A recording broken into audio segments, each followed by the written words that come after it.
सत्य वचन, अमर वचन, जीवित वचन, दिव्य वचन, सत्य वचन, अमर वचन, जीवित वचन। साई दा बामा बनी दा बामा बगरे सा निरे सा निरे सा निरे सा निरे सा।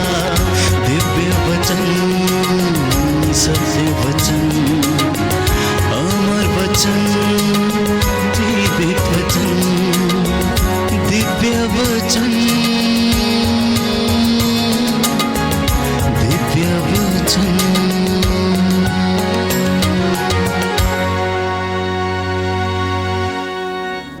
मत्ती का सुसमाचार अध्याय 13 पद संख्या 1 और उससे आगे मैं आपके लिए वचन पढ़ूंगा। मत्ती का सुसमाचार अध्याय 13 पद संख्या 1 और उससे आगे। ईसा किसी दिन घर से निकलकर समुद्र के किनारे जा बैठे। उनके पास इतनी बड़ी भीड़ इकट्ठी हो गई कि वे नाव पर चढ़कर बैठ गए और सारी भीड़ तट पर बनी रही। उन्होंने दृष्टांतों द्वारा उन्हें बहुत सी बातों की शिक्षा दी। उन्होंने कहा, सुनो, कोई बोने वाला बीज बोने निकला। बोते बोते कुछ बीज रास्ते के किनारे गिरे और आकाश के पक्षियों ने आकर उन्हें चुग लिया। कुछ बीज पथरीली भूमि पर गिरे, जहां उन्हें अधिक मिट्टी नहीं मिली। वे जल्दी ही उग गए, क्योंकि उनकी मिट्टी गहरी नहीं थी। सूरज चढ़ने पर वे झुलस गए और जड़ न होने के कारण सूख गए। कुछ बीज कांटों में गिरे और कांटों ने बढ़कर उन्हें दबा दिया। कुछ बीज अच्छी भूमि पर गिरे और फल लाए, कुछ 100 गुना, कुछ 60 गुना और कुछ 30 गुना। जिसके कान हो वह सुन ले, जिसके कान हो वह सुन ले। प्रियजनों, यीशु की शिक्षा बड़ी निराली थी, अलग हटके थी। इस दुनिया में अनेक संत महात्मा, अनेक गुरु, अनेक शिक्षक हुए हैं, अनेक उपदेशक हुए हैं, लेकिन यीशु की जैसी शिक्षा ना तो आज तक किसी ने दी, ना कोई दे सकता है। क्योंकि उनके बोलने का अंदाज अलग था, उनकी शैली अलग थी। रोज़मर्रा की ज़िंदगी से वो उदाहरण लेते और लोगों को समझाया करते थे। अब वो पहाड़ी पर बैठ जाते हैं और लोगों को बुलाते हैं और कहते हैं कि सुनो, एक बीज बोने वाला बीज बोने के लिए निकला। आप में से बहुत से लोग किसान होंगे जिन्होंने कभी ना कभी अपने खेत में बीज बोया होगा। और किसान बीज बोने से पहले मैं समझता हूं कि अपने खेत को बहुत अच्छी तरीके से तैयार करता है। उसे 3-4 बार जोतता है, उसमें पानी डालता है, मिट्टी को भुरभुरा बनाता है और उसको लेवल करता है। लेवल करने के बाद उसके ऊपर बीज छिटकता है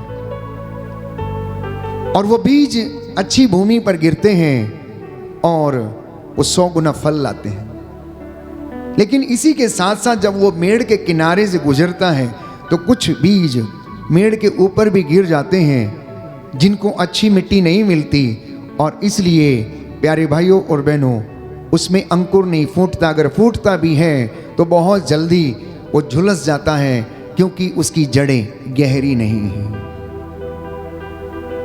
और इसी तरीके से प्रभु उन्हें दृष्टांत सुना रहे थे और कहते हैं कि बोते बोते कुछ बीज रास्ते के किनारे गिरे और आकाश के पक्षियों ने आकर उन्हें चुग लिया, और कुछ पथरीली भूमि पर गिरे, जिन्हें अधिक मिट्टी नहीं मिली। वे उग गए, लेकिन गहरी मिट्टी नहीं मिलने के कारण वो जल्दी झुलस गए, क्योंकि सूरज का ताप उन्हें लग गया। उनकी जड़ गहरी नहीं थी, वो सूख गए। कुछ बीज कांटों में गिरे और कांटों ने उन्हें दबा लिया। कुछ बीज अच्छी भूमि पर गिरे और कुछ 60 गुना, 100 गुना, 70 गुना फल लेके आए। अगला वचन यदि आप पढ़ेंगे तो वहां पर इस दृष्टांत का मतलब समझाया गया है। क्योंकि चेले इस बात को समझ नहीं पाए, तो दृष्टांतों का उद्देश्य अगले वचन में लिखा है, पद संख्या 10। ईसा के शिष्यों ने आकर उनसे कहा, आप क्यों लोगों को दृष्टांतों में शिक्षा देते हैं? उन्होंने उत्तर दिया, यह इसलिए कि स्वर्ग राज्य का भेद जानने का वरदान तुम्हें दिया गया है, उन लोगों को नहीं।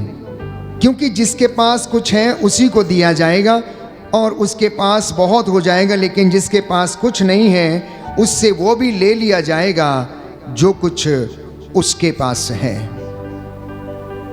इस तरह से हम ये देखते हैं, जानते हैं कि यीशु को दृष्टांतों में शिक्षा देने का उद्देश्य ये था कि ताकि वे लोग उसे सरलता से समझ सके।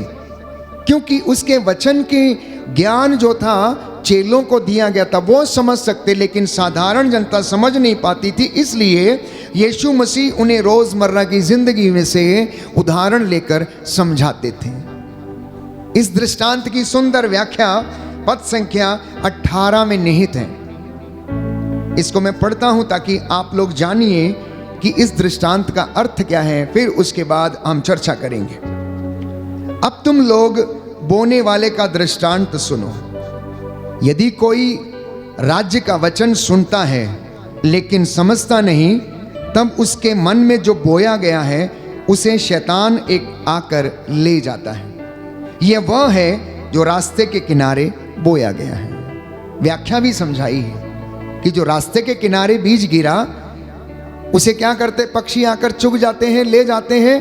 तो यीशु उन्हें समझाते हैं कि अब सुनो कि शैतान आकर उस वचन को तुरंत ले जाता, क्योंकि उस व्यक्ति के जीवन की जो मिट्टी है, हृदय रूपी जो मिट्टी है, वो मुलायम नहीं है, वो सॉफ्ट नहीं है। इसलिए वो बीज उसमें गिर नहीं पाता है और जड़ नहीं पकड़ पाता।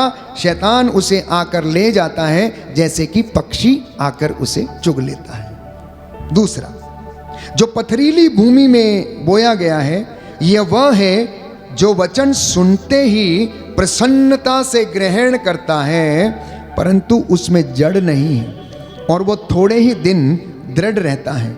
वचन के कारण संकट या अत्याचार आ पड़ने पर वह तुरंत विचलित हो जाता है। जो कांटों में बोया गया है, यह वह है जो वचन सुनता है, परंतु संसार की चिंता और धन का मोह वचन को दबा देता है और वह फल नहीं लाता। जो अच्छी भूमि में बोया गया है, यह वह है जो वचन सुनता और समझता है और फल लाता है, कोई 60 गुना, कोई 100 गुना और कोई 30 गुना। देखिए, अच्छी भूमि कौन है,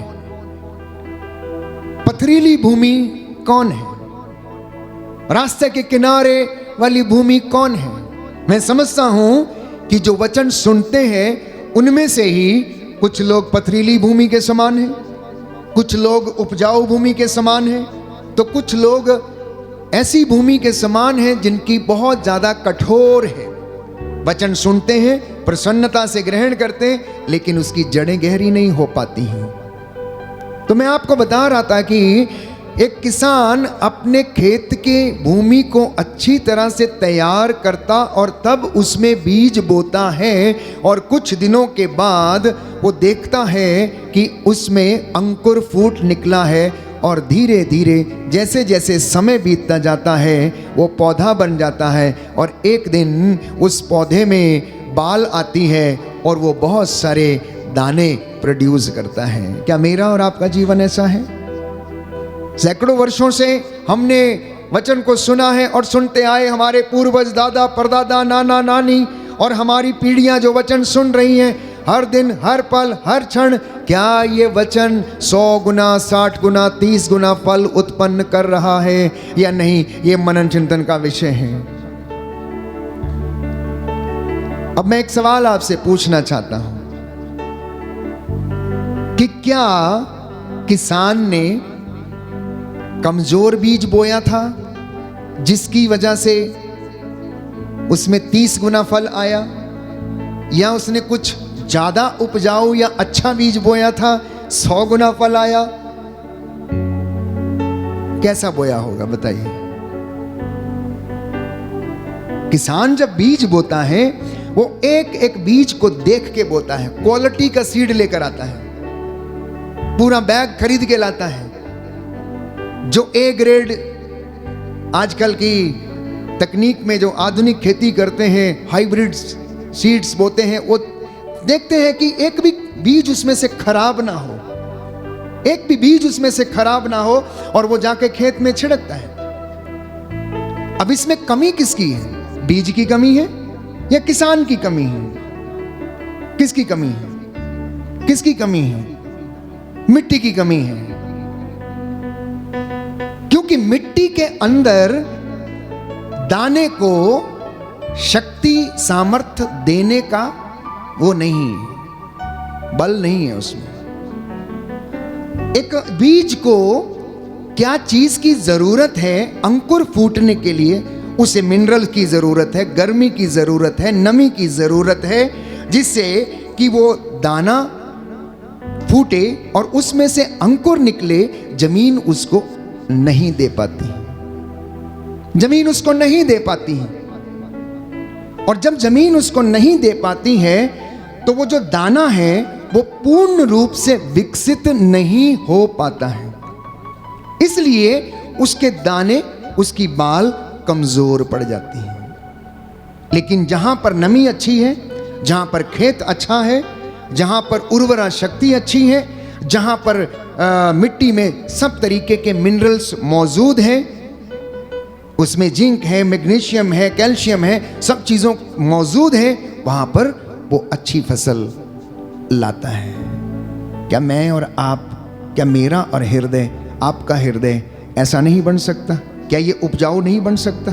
क्या इसमें वो ताकत नहीं आ सकती ताकि ये वचन को बढ़ने के लिए, वचन को विकसित होने के लिए हमें सहायता दे? ये सहायता हमें कहाँ से मिलती है? ये सहायता पवित्र आत्मा के सामर्थ्य से मिलती है। ये सहायता हमें आध्यात्मिक जीवन में बढ़ने से मिलती है। ये सहायता पवित्र संस्कारों को योग्यता से ग्रहण करने में मिलती है। ये सहायता पवित्र यूकरिस्त का संस्कार ग्रहण करने, पश्चाताप का संस्कार ग्रहण करने से हमें ये सहायता मिलती है कि जब ये वचन रूपी बीज बोया जाता है हमारे अंदर, तो प्यारे भाइयों और बहनों, आत्मा के सामर्थ्य से ये विकसित होता है, अन्यथा दूसरी चीज़ों से ये विकसित नहीं हो सकता है। इसलिए अपने हृदय को उपजाऊ बनाना।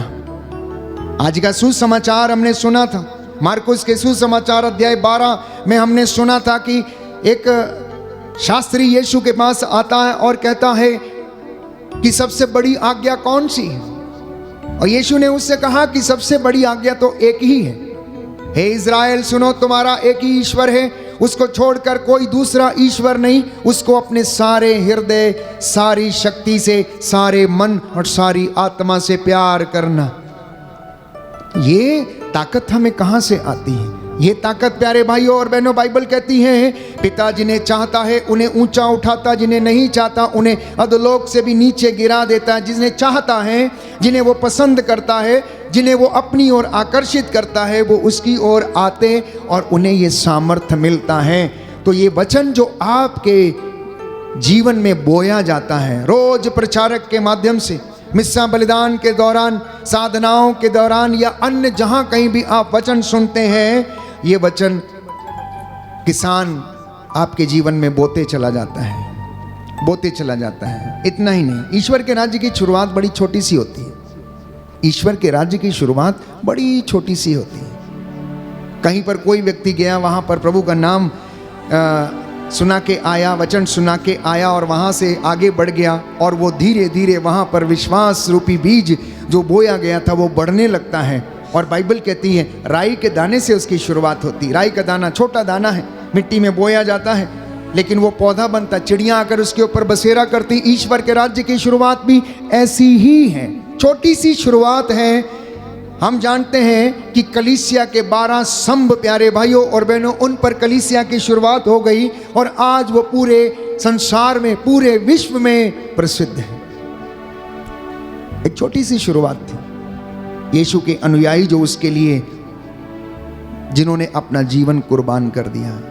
तो इसलिए आज का जो ये वचन आप सुन रहे हैं, इसलिए इस वचन को अपने जीवन में धारण करना। दाहिना हाथ उठाएं और मेरे पीछे बोले, परमेश्वर मुझे साफ कर, परमेश्वर मुझे साफ कर, यीशु मुझे शुद्ध कर। यीशु मुझे शुद्ध कर। आज का वचन आज का वचन मेरे हृदय में बोया जाए, मेरे हृदय में बोया जाए, 100 गुना फल लाए। 100 गुना फल लाए। हालेलुया, हालेलुया, हालेलुया। हालेलुया। हे प्रभु यीशु, हे प्रभु यीशु, आज का ये वचन आज का ये वचन मेरे लिए है। मेरे लिए मैं है। विश्वास करता हूँ मैं विश्वास करती आप मुझसे हूँ, बातें कर रहे हैं। आप मुझसे बातें कर रहे हैं। हालेलुया, हालेलुया, हालेलुया। हालेलुया। हे प्रभु यीशु, हे प्रभु यीशु, आपके पवित्र वचन आपके पवित्र वचन आत्मा और जीवन है। आत्मा और जीवन है। इन वचनों के द्वारा इस वचनों के द्वारा मेरे परिवार में, मेरे परिवार मेरे में, जीवन में मेरे जीवन आशीष प्रदान कीजिए। में आशीष प्रदान कीजिए। हालेलुया, हालेलुया, हालेलुया। हालेलुया। तो वचन तो बो दिया जाता है और उग भी आता है,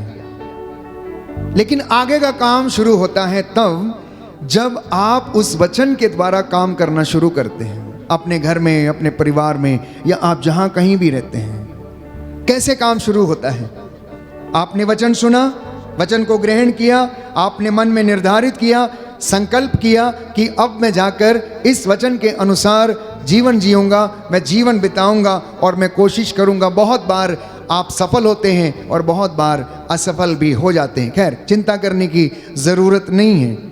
एक सुंदर वचन है योशुआ नबी का ग्रंथ, अध्याय 24 पद संख्या 15 में लिखा है कि मैंने अपने परिवार के साथ निर्णय किया है कि आज के बाद मैं और मेरा परिवार ईश्वर की सेवा करेंगे। तुम्हें जो करना है तुम वो करो, लेकिन मैंने और मेरे परिवार ने निर्णय किया है कि मैं और मेरा परिवार ईश्वर की सेवा करेंगे। लिखा है, यदि तुम ईश्वर की उपासना नहीं करना चाहते तो आज ही तय कर लो कि तुम किसकी उपासना करना चाहते हो। उन देवताओं की जिनकी उपासना तुम्हारे पूर्वज नदी के उस पार करते थे, अथवा अमोरियों के देवताओं की जिनके देश में तुम रहते हो। मैं और मेरा परिवार हम सब प्रभु की उपासना करना चाहते हैं।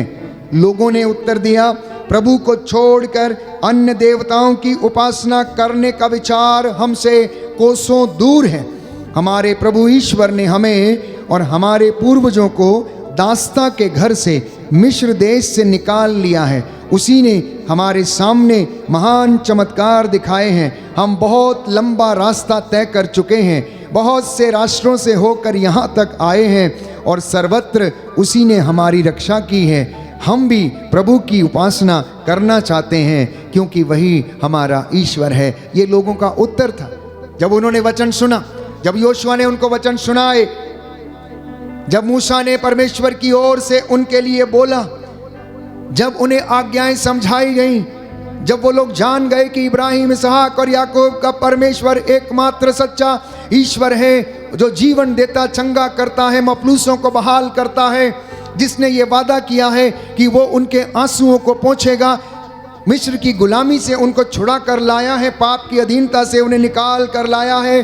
अब वो प्रभु उनके लिए चिन्ह और चमत्कार दिखाएगा। इसलिए योशुआ लिखता है, प्यारे भाइयों और बहनों, कि तुम आज अपने आप को पवित्र करो और कल प्रभु तुम्हारी आंखों के सामने चमत्कार करेगा। बोलो आमीन, आमीन। हालेलुया, हालेलुया, हालेलुया, हालेलुया, हालेलुया। हालेलुया। योशुआ ने लोगों से कहा, योशुआ ने लोगों से कहा, अपने को पवित्र बनाए रखो, अपने को पवित्र बनाए रखो, क्योंकि कल प्रभु तुम्हारी आंखों के सामने तुम्हारी आंखों के सामने चमत्कार करेगा। चमत्कार करेगा। हालेलुया। हालेलुया। हे प्रभु यीशु, हे प्रभु मुझे यीशु, शुद्ध कीजिए, मुझे साफ कीजिए, मुझे पवित्र कीजिए, मुझे पवित्र जिससे कीजिए, कि मैं जिससे कि आपकी मैं महिमा देख सकूं, आपकी महिमा चमत्कारों देख सकूं, को देख सकूं। चमत्कारों को देख सकूं। हालेलुया, हालेलुया, हालेलुया। हालेलुया। तो उस भूमि को उपजाऊ बनाने के लिए पवित्रता सबसे पहला माध्यम है।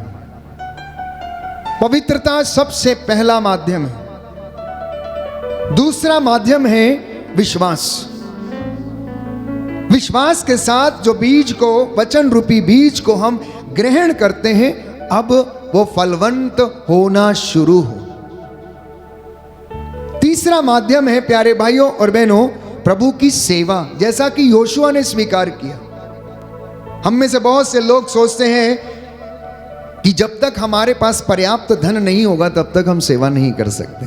प्रभु आपकी बड़ी सेवा नहीं चाहता, छोटी छोटी सेवा चाहता है। वो आपके मनोभावों को देखना चाहता है। विधवा के पास 2 अधेले थे, उसने जाकर प्यारे भाइयों और बहनों मंदिर में वो 2 अधेले डाल दिए और प्रभु ने उनकी प्रशंसा की और चेलों से कहा, देखते हो तुम कि हम मंदिर में कितने लोग चढ़ावे कर रहे हैं, कितने लोग दान डाल रहे हैं। इस विधवा को देखो, इसने 2 अधेले डाले हैं। इसने वो डाला है जो इसके लिए जरूरत थी, जो इसके लिए जरूरत थी, आज की शाम के लिए जो इसके लिए जरूरत थी, इसने सबसे ज्यादा अधिक दान डाला है। तो मैंने कहा चौथा माध्यम प्रभु की सेवा।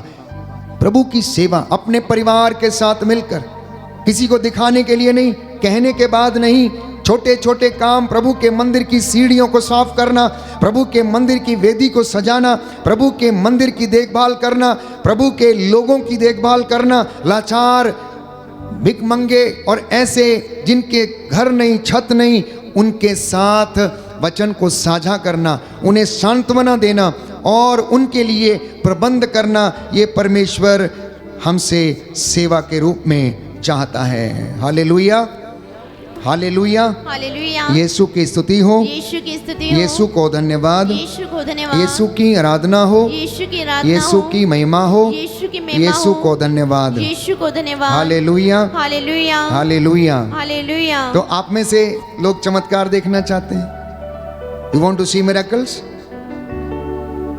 सब लोग चमत्कार देखना चाहते हैं? ये काम आपके घर से शुरू होगा। आप सेवकाई का हिस्सा बन जाइए, आप सेवकाई का हिस्सा बन जाइए। You will see miracles in your life. आप विटनेस करने का हिस्सा बन जाइए, प्रभु का वचन सुनाने का हिस्सा बन जाइए। आप अपनी जिंदगी में चमत्कार देखने लगेंगे। चमत्कार वो मत देखिए जो इधर उधर भीड़ में और मजमे लग के वहां पर होते हैं, वो चमत्कार हैं। प्रभु बहुतों को चंगा करता है, लेकिन आप यदि अपनी जिंदगी में चमत्कार देखना चाहते हैं तो योशुआ ने कहा, योशुआ के ग्रंथ अध्याय 3 पद संख्या 2 में कि तुम आज अपने आप को पवित्र करो। कहने का मतलब ये है कि तुम आज प्रभु की सेवकाई में शामिल हो जाओ, उसके कामों में शामिल हो जाओ और परमेश्वर कल तुम्हारी आंखों के सामने चमत्कार करेगा। कहने का मतलब है दशमांश में पूरे रहो, प्रार्थना में पूरे रहो, उपवास में पूरे रहो, सेवा में पूरे रहो, क्योंकि धर्मी व्यक्ति से परमेश्वर यही अपेक्षा करता है। और जो व्यक्ति इन बातों का पालन करता है, धर्म के मार्ग पर चलता है, अपने अंगों को अधर्म के साधन नहीं बनने देता, बाइबल कहती है परमेश्वर अपने भक्त के घर में डेरा डालता है, उसके दास की हड्डियों की रक्षा करता है। लिखा है भजन संहिता 91 पद संख्या 10 और उससे आगे, अपने दूतों को आदेश देता है कि जब वो गिरे तो उन्हें अपने हाथों पर उठा लें, ताकि गिरने पर उनके पैरों को पत्थर से चोट न लगे। इतना प्यार करता है अपने भक्तों से, इतना प्यार करता है उस पर श्रद्धा रखने वालों से, वो इतना प्यार करता है जो उसके रास्ते पर चलते हैं। इसलिए प्यारे भाइयों और बहनों, मंदिर में सेवा, गरीबों की सेवा, प्रार्थना दल के सदस्य बनिए, अनाथों की विजिट करिए, सिख की विजिट करिए, बीमारों की विजिट करिए और परमेश्वर आपको ब्लेस करेगा। पड़ोसी का हाल चाल पूछिए, अगर बीमार है उसे सांत्वना दीजिए, जाके यीशु के नाम पर उन्हें ब्लेस कीजिए। प्यारे भाइयों और बहनों, अब बात यह है, आपके पास यीशु होगा तभी आप दे सकते हैं। अगर यीशु है नहीं तो आप कहाँ से देंगे? इसलिए आप जाते नहीं मिलने के लिए, क्योंकि यू डोंट हैव जीसस। आपके पास यीशु नहीं है। अगर यीशु है तो आप जाएंगे, आप मिलेंगे और उसे यीशु के नाम पर आप ब्लेसिंग देकर आएंगे।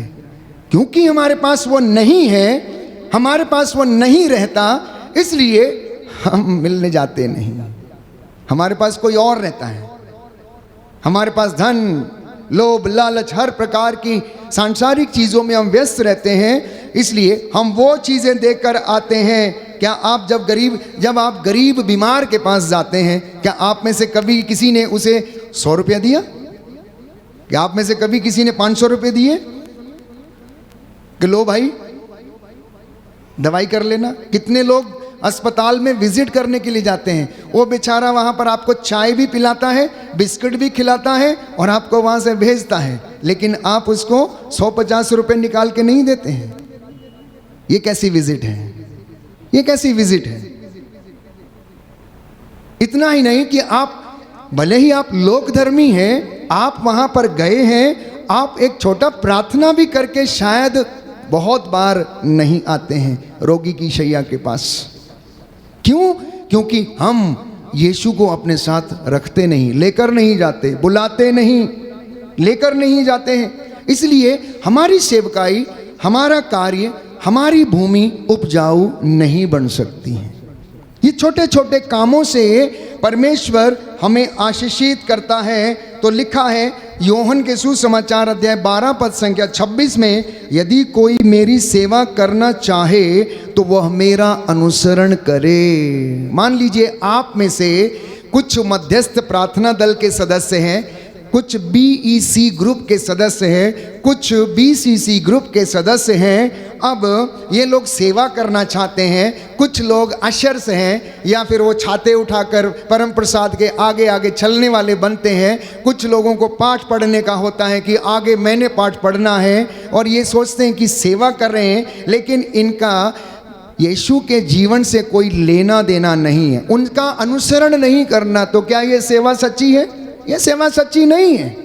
ये सेवा सच्ची नहीं है, ये दिखावे की सेवा है। इसलिए यीशु ने कहा यदि तुम मेरी सेवा करना चाहते हो तो मेरा अनुसरण करो, क्योंकि जहाँ मैं हूँ वहाँ मेरा सेवक भी होगा, और जो मेरी सेवा करेगा मेरा पिता उसका सम्मान करेगा। बोलो आमीन। आमीन। दाहिना हाथ उठाकर वचन दोहराएंगे हालेलुया। हालेलुया। यीशु ने कहा योहन का सुसमाचार अध्याय 12 पद संख्या 26, यदि कोई मेरी सेवा करना चाहे तो वह मेरा अनुसरण करे, जहाँ मैं हूँ वहाँ मेरा सेवक भी होगा, जो मेरी सेवा करेगा मेरा पिता उसका सम्मान करेगा। हालेलुया, हालेलुया, हालेलुया। कौन सम्मान करेगा? कौन सम्मान करेगा? स्वर्गीय पिता। यीशु ने कहा स्वर्गीय पिता सम्मान करेगा। ये आपकी सेवा नॉर्मल सेवा नहीं होगी, एक्स्ट्राऑर्डिनरी सेवा होगी। जब आप उसे मन से, आत्मा, हृदय से, पूरी शक्ति से करते हैं तो पिता प्रसन्न होता है और वो हमें ब्लेस करता और आशीर्वाद प्रदान करता है। और यीशु कहता है कि मेरा पिता तुम्हारा सम्मान करेगा, मेरा पिता तुम्हारा सम्मान करेगा। सेवा, उपासना, आराधना, उसकी हजूरी में बैठना, उसकी बंदगी करना, उसके साथ थोड़ा समय बिताना, जैसे आप मित्र के साथ बिताते हैं। आप घंटों अपना समय पड़ोसन के साथ दूसरी पड़ोसन की निंदा करने में गुजार देते हैं। मिलता क्या है? सिरदर्द, नेगेटिव स्पिरिट, नकारात्मकता, नेगेटिविटी, वो आप घर में लेकर आते हैं। यहां बैठने से, आराधना में बैठने से, गीत गाने से, भजन गाने से क्या मिलता है? खुशी, आनंद, पॉजिटिव स्पिरिट, संतों और दूतों की मध्यस्थता, मां मरियम की मध्यस्थता, जो आपको आने वाले, भले आपको दिखती नहीं है लेकिन ऐसा नहीं है कि वो है नहीं। अंकुर कैसे फूटता है, पौधा कैसे बढ़ता है, हमको दिखता नहीं है, लेकिन 4-5 दिन के बाद देखते हैं तो इतना बड़ा हो जाता है। वैसे हमारी जिंदगी में आशीर्वाद है, वैसे हमारी जिंदगी में आध्यात्मिक जीवन है। हमें दिखता नहीं है लेकिन हम बढ़ते जा रहे हैं, बढ़ते जा रहे हैं, बढ़ते जा रहे हैं। फादर को देखिए, प्रचारक को देखिए, भक्त को देखिए, लोक धर्मियों को देखिए, जो निरंतर प्रार्थना में, उपवास में रहते हैं, उनको विजन मिलने लगते हैं, प्रार्थना में बढ़ने लगते हैं, परमेश्वर उन्हें ब्लेस करने लगता है। तो आपकी उपासना, आराधना, प्यारे भाइयों और बहनों, ये भी प्रभु की एक सेवा है, ये भी प्रभु की एक सेवा है। एलिया और एलीशा के विषय में आप जानते हैं। एलीशा ने प्रभु को भेंट चढ़ाई और भेंट चढ़ाने के बाद प्रभु को उसने धन्यवाद दिया। यीशु ने कहा कि मैं अपनी सेवा कराने नहीं बल्कि मैं सेवा करने के लिए आया हूं। मैं अपनी सेवा कराने के लिए नहीं आया हूं। इसलिए उसने अपने चेलों के पैर धोए। कौन ऐसा गुरु, कौन ऐसा महात्मा, कौन ऐसा व्यक्ति है जिसने अपने चेलों के पैर धोए और उन्हें यह पाठ पढ़ाया कि जैसा मैंने तुम्हारे साथ किया वैसा तुम भी एक दूसरे के साथ किया करो। इसलिए यीशु कहता है जो व्यक्ति अपना क्रूस नहीं उठाता वो मेरी सेवा नहीं कर सकता। लूका की अंजील उसकी 14 बाब उसकी 27वीं आयत में हम पढ़ते हैं। लूकस का सुसमाचार उसका 14वां अध्याय 27वीं आयत में कि जो अपना क्रूस ना उठाए वो मेरा सेवक नहीं है। जब तक आत्म त्याग ना करे कोई भी व्यक्ति ईश्वर की सेवा नहीं कर सकता। तो हमें अपनी कुछ इच्छाओं को मारना पड़ेगा, त्याग करना पड़ेगा। जिन्हें हम में बहुत अच्छी लगती उन्हें त्यागना होगा। कुछ ऐसे सुख जो हमको त्यागने पड़ेंगे। उदाहरण के लिए इतवार के दिन आपके मित्रों ने किसी पार्टी का या पिकनिक का आयोजन किया है और आपसे वो, आप जो मसीह हैं, आपसे वो कहते हैं कि आज पिकनिक के लिए जाना और आप तैयार हो जाते हैं और चले जाते हैं, तो आप सच्चे भक्त नहीं हैं। उस दिन अगर कोई व्यक्ति त्याग करता है, नहीं नहीं नहीं नहीं, आज विश्राम का दिन है, मैं पहले चर्च जाऊंगा, पहले मैं परम प्रसाद ग्रहण करूंगा, प्रभु का दिन पवित्र रखूंगा, उसके बाद मैं दूसरे कार्य करूंगा, क्योंकि हमारा पवित्र शास्त्र हमें इस बात की इजाज़त नहीं देता कि हम ईश्वर के दिन का उल्लंघन करें, बल्कि पवित्र बाइबल ये कहती है कि ईश्वर का दिन पवित्र रखो, उसके दिन का आदर करो, क्योंकि जो उसके समय से चोरी करता है वो सबसे बड़ा चोर है। ईश्वर के समय से समय चुराने वाला सबसे बड़ा चोर कहलाता है। इसलिए प्यारे भाइयों और बहनों, जब तक आप और मैं आत्म त्याग नहीं करते तब तक हम आशीष ग्रहण करने में असमर्थ रहते हैं। लूकस का सुसमाचार अध्याय 8 पद संख्या 1 से 3 कि हम सेवा करने वाले बने, ना कि सेवा कराने वाले बने। अपनी संपत्ति से आप सेवा करें, अपने धन से आप सेवा करें, आपके पास जो है उसके द्वारा आप सेवा करें। आप अपने घर की चीज़ों को सेवकाई के लिए देने की कोशिश करें। मैंने देखा है कई बार कोई व्यक्ति गांव में या अन्यत्र कोई चर्च में अगर फंक्शन है तो वो अगर उनके घर से गाड़ी भी लाते हैं या ट्रैक्टर भी लाते हैं तो किराया लेते हैं, उसका भी किराया लेते हैं। प्यारे भाइयों और बहनों, प्रभु के मंदिर की सेवा के लिए अगर कोई इस तरीके से कार्य करता है और इस तरीके से वो अपने संपत्ति से या धन से सेवा नहीं कर पाता है तो उसको आशीर्वाद नहीं। क्योंकि कभी कभार किसी को ऐसे मौके मिलते हैं जब कि वो प्रभु के कार्यों के लिए, इवेंजलाइजेशन के लिए, उसके पवित्र जुलूस के लिए और उसके पवित्र कामों के लिए अपनी संपत्ति का वो इस्तेमाल करते, चीज़ों का इस्तेमाल करते हैं। सर्व विद योर प्रॉपर्टी, अपने संपत्ति के साथ ईश्वर की सेवा करना और परमेश्वर आपके ऊपर धन की वर्षा करेगा। लिखा है मलाकी के ग्रंथ में, हम पढ़ते हैं मलाकी के ग्रंथ में अध्याय 3 और उससे आगे हम पढ़ते हैं। कहता है तुम इस बात में मुझे परख लो, तुम इस बात में मुझे परख लो। कहता है तुम अपनी भेंटें मेरे मंदिर में लेकर आओ और देखो जिससे कि मेरे घर में किसी चीज़ की कमी ना हो। आपके लिए वचन पढ़ूंगा, मलाकी का ग्रंथ अध्याय 3 पद संख्या 6 से पढ़ते हैं। मैं प्रभु ईश्वर बदलता नहीं, इसलिए हे याकूब की संतान तुम्हारा विनाश नहीं हुआ। अपने पूर्वजों के समय से तुम मेरी विधियों की अवहेलना कर उनका पालन नहीं करते आए हो। तुम मेरे पास लौट कर आओ तो मैं तुम्हारे पास लौटूंगा। यह विश्वमंडल के प्रभु की वाणी है। तुम पूछोगे हम कैसे लौटें? क्या मनुष्य ईश्वर को ठग सकता है? फिर भी तुम मुझको ठग रहे हो। तुम फिर पूछोगे हम किस प्रकार तुझे ठग रहे हैं? तुम दशमांश और भेंटों में मुझे ठगते हो। तुम पर, हाँ तुम्हारे सारे राष्ट्र पर श्राप लगा है। क्योंकि तुम मुझे धोखा दे रहे हो। तुम पूरा दशमांश और भेंटें मेरे भंडार के पास लाओ, जिससे कि मेरे घर में भोजन रहे। विश्वमंडल का प्रभु ये कहता है, इसमें मुझे परख कर देख लो।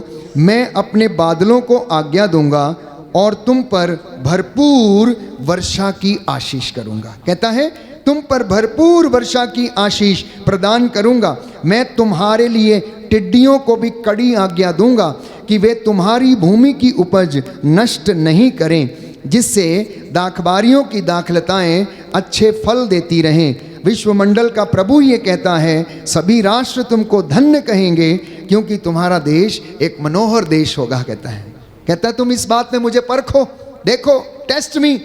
मैं हमेशा ईमानदार हूं और मैं एक रूप रहता हूं, मैं बदलता नहीं, लेकिन तुम बदल जाते हो। अब तुम ऐसा करो कि तुम अपने भेंटों को मेरे भंडारों में जमा करो और देखो कि मैं अपने बादलों को आदेश दूंगा कि वो तुम पर आशीष की वर्षा करें। कहता है, टिड्डियों से कहूंगा इनकी फसल को मत चाटो। ये टिड्डियां क्या हैं? छोटी छोटी बीमारियां, चाहे शरीर की हो, चाहे फसल की हो, चाहे जानवरों की हो। कहता मैं इनसे कहूंगा, नो, गो, गेट लॉस्ट, गो अवे, इनका नुकसान मत करो। कहता मैं ये आदेश दूंगा अपने बादलों को, टिड्डियों से यह कहूंगा कि तुम्हारी फसल छट ना कर जाए। तो चर्च जाने का मतलब सेवा करना नहीं है। केवल चर्च जाने का मतलब सेवा करना नहीं है।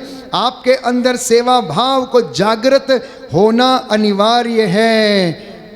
आपके अंदर आत्मा बना रहे, आत्मा आपको अगुवाई करता रहे, ये जरूरी है। अपने आप को प्रभु में बनाए रखना ये जरूरी है। अपने आप को आत्मा में बनाए रखना, आत्मा में चलाना ये जरूरी है। और आत्मा द्वारा ईश्वर के भेद को जानना ये जरूरी है। ये जरूरी है प्यारे भाई और बहन। बिना आत्मा के हम लोग कुछ भी नहीं कर सकते हैं। बिना आत्मा के हम लोग कुछ भी नहीं कर सकते हैं। इसलिए अब आप एक दूसरे के लिए प्रार्थना करना, ताकि हर व्यक्ति परमेश्वर के इस वचन को समझे। और एक आखिरी बात कि अंगीकार करना सीखिए। अंगीकार का मतलब समझते हैं? कन्फेशन करना। कन्फेशन करना कि परमेश्वर मेरा मुक्तिदाता है, परमेश्वर चंगाई दाता है। यहोवा परमेश्वर जो मफलूसों को बहाल करता है, वो मेरा खुदा है। मैं उस पर ईमान रखता हूँ। वो मुझे बड़ी आशीषें और बरकतें देता है। रोज उसकी महिमा के गीत गाना, अपने घर में सुबह उठ के हुए और शाम को गीत भजन गाते हुए उसकी स्तुति करना। क्योंकि अंगीकार करने का प्रभाव जानते हैं आप लोग? Do you know the effect of confession? I will tell you. लूकस का सुसमाचार अध्याय 12 पद संख्या 8 और 9। Gospel of saint Luke chapter 12 verse 8 and 9 लिखा है, जो मुझे स्वीकार करेगा मैं भी उसे स्वीकार करूंगा। कहता है जो मुझे स्वीकार करेगा मैं भी उसे स्वीकार करूंगा। जो मुझे अस्वीकार करेगा मैं भी उसे अस्वीकार करूंगा। जो मेरा नाम लेगा, पिता के सामने मैं भी खड़ा होके उसका नाम लूंगा और मैं उसे स्वीकार करूंगा। जब मैं अंगीकार करता हूं तो प्यारे भाइयों और बहनों, मेरा दर्द प्रभु का दर्द बन जाता है। उसका दुख भोग मेरा दुख भोग बन जाता है। उसका पैशन मेरा पैशन बन जाता है। उसका प्रेम मेरे हृदय में उमड़ने लगता है।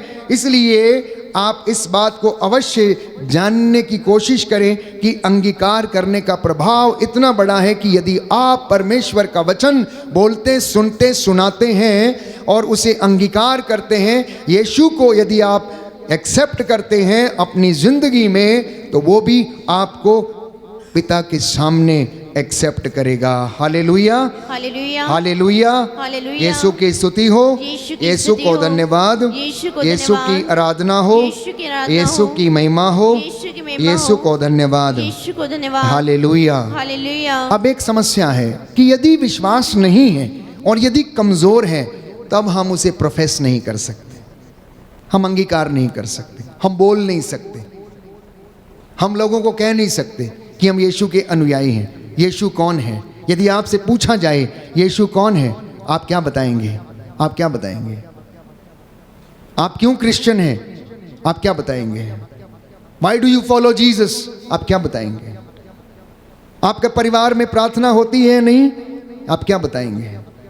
आप अपने परिवार में यीशु की सबसे अच्छी इमेज आपको कौन सी लगती है, क्या बताएंगे आप? गॉस्पल में से सबसे अच्छा पैसेज आपको कौन सा लगता है जो आपके परिवार को प्रभावित करता है, आगे बढ़ने के लिए आपको प्रेरणा देता है? कौन सा पैसेज है? कोई एक व्यक्ति बता सकता है? अपनी जिंदगी में कम से कम इस धरोहर को लेते चलिए ताकि कोई आपसे पूछे कि आप यीशु को क्यों मानते हैं, उसके पीछे क्यों चलते हैं, हालेलुया क्यों बोलते हैं, होसाना क्यों बोलते हैं, सुसमाचार क्यों पढ़ते हैं? आप क्या बताएंगे? क्या अंगीकार करेंगे? क्या बोलेंगे? अपना अनुभव लोगों के साथ बांटना। और इसी क्रम में एक दूसरा सवाल, क्या आज तक मैं वास्तव में जीवित प्रभु का अनुभव अपने व्यक्तिगत जीवन में कर पाया हूं या नहीं? यदि मेरा विश्वास कमजोर है तो मैं, प्यारे भाइयों और बहनों, उसको अंगीकार नहीं कर पाऊंगा। तो विश्वास के जरिए आप ईश्वर को खुश कर सकते हैं।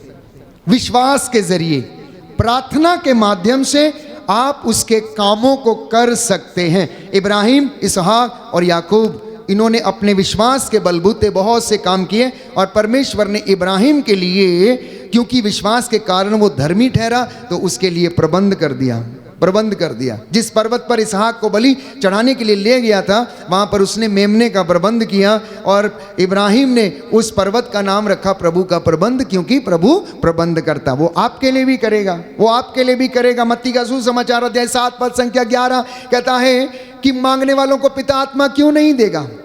मांगने वालों को पिता आत्मा क्यों नहीं दे? यदि तुम अपने बच्चों को अच्छी चीजें दे सकते हो तो मांगने वालों को पिता अवश्य आत्मा प्रदान करेगा। इसलिए समय असमय परमेश्वर का वचन सुना करिए और सुनाया करिए। समय असमय प्रभु का वचन सुनाने का कोई विशेष समय नहीं है। एनी टाइम, एनीवेयर यीशु के नाम पर आप उसके वचन को बोल सकते हैं। और इसी क्रम में जब जक्केउस ने यीशु के वचन को सुना, उसका साक्षात्कार उनसे हुआ, तो उसका जीवन बदल गया और आपका भी जीवन बदल जाएगा। क्यों? क्योंकि आप परमेश्वर का वचन सुन रहे हैं और आत्मा, मैं विश्वास करता हूँ, आपकी अगुवाई कर रहा है। अपना दाहिना हाथ उठाएं और मेरे पीछे दोहराएं, हालेलुया, हालेलुया, हालेलुया। हालेलुया। हे प्रभु यीशु, हे प्रभु मैं यीशु, वादा करता हूँ, मैं वादा करती हूँ, अंगीकार करूंगा, अंगीकार करती हूँ, सबके सामने तेरा सामने नाम ऊंचा करूंगा। तेरा नाम ऊंचा करूंगा। हालेलुया, हालेलुया, हालेलुया। हालेलुया। हे प्रभु यीशु, हे प्रभु यीशु, मेरे हाथों को मेरे हाथ थाम लीजिए। मैं तेरे हाथों को जो मेरे लिए छिद गए, मेरे लिए छिद गए, मैं उन्हें स्वीकार करता हूँ, पहचानता हूँ। हालेलुया। मैं अपने परिवार को आपकी सेवा के लिए समर्पित करता हूँ। मैं वादा करता हूँ, मैं पाप से, बुराई से दूर रहूँगा और आपके वचन के मुताबिक चलूँगा, फल उत्पन्न करूँगा। हालेलुया, हालेलुया, हालेलुया। हम इस वक्त चंगाई की प्रार्थना में जाएंगे और उससे पहले फिर से मैं आज एक बात दोहराना चाहता हूँ, हमेशा दोहराता हूँ। प्रभु ये कहता है, तू मेरा घर बना और मैं तेरा बनाऊंगा। सुनना, कान खोल के सुनना। तू मेरा घर बना और मैं तेरा घर बनाऊंगा। जिन्होंने आज तक परमेश्वर का घर नहीं बनाया, उनके घर उजड़े हुए हैं। भले ही दीवारें हैं, छत हैं, लेकिन उनमें उन्नति नहीं है, उनमें उन्नति नहीं है। परमेश्वर का घर होने का मतलब है उन्नति होना। उन घरों की तिजोरियां खाली पड़ी हैं। वो दिन में कमाते हैं, शाम को खा लेते हैं, फिर दूसरे दिन की चिंता उन्हें लगी रहती है। याद रखना, ये परमेश्वर का वादा है, तू मेरा घर बनाता चल और मैं तेरा घर बनाऊंगा। तू मेरे साथ रहे और मैं तेरे साथ रहूंगा। तू मेरे साथ रहे और मैं तेरे साथ रहूंगा। मैं तुझे कभी भी किसी चीज़ की कमी और घटी नहीं होने दूंगा, क्योंकि मैं तेरा यहोवा परमेश्वर तुझसे ये वादा करके कहता हूँ कि मैं अपने स्वर्गदूतों को आदेश दूंगा कि वे तेरे आगे आगे चलें, दाएं बाएं आगे पीछे रहकर तेरी रक्षा करें। याद रखें, तीसरी बात, अगर आपकी ज़िंदगी में प्रभु की उपासना है, सेवा है, आराधना है, एडोरेशन में बैठते हैं, तो आपकी ज़िंदगी में छुटकारा हमेशा हमेशा के लिए रहेगा। बंधनों से आप हमेशा हमेशा आज़ाद रहेंगे। चौथी बात, अगर आपकी ज़िंदगी में प्रार्थना है, व्यक्तिगत प्रार्थना, सामूहिक प्रार्थना, कलीसिया की प्रार्थना यदि है, तो आपके पास पावर है। पावर, खजाना, पावर का खजाना है। कहते हैं if you have prayer then you have power. जो व्यक्ति प्रार्थना से भरा हुआ है उसके पास बहुत सामर्थ्य है, उसके कहने से बहुत कुछ होता है। परमेश्वर उसकी बात को मानता है, क्योंकि बाइबल ये कहती है परमेश्वर अपने दास की कही गई बात को कभी नहीं टालता। He approves the words of his anointed। वो अपने दास के कहे गए वचनों को पूरा करता है जो उसकी इबादत में रहते हैं। इसलिए अगर आपकी ज़िंदगी में प्रेयर है तो आपके पास पावर है उन वचनों को अंगीकार करने के लिए।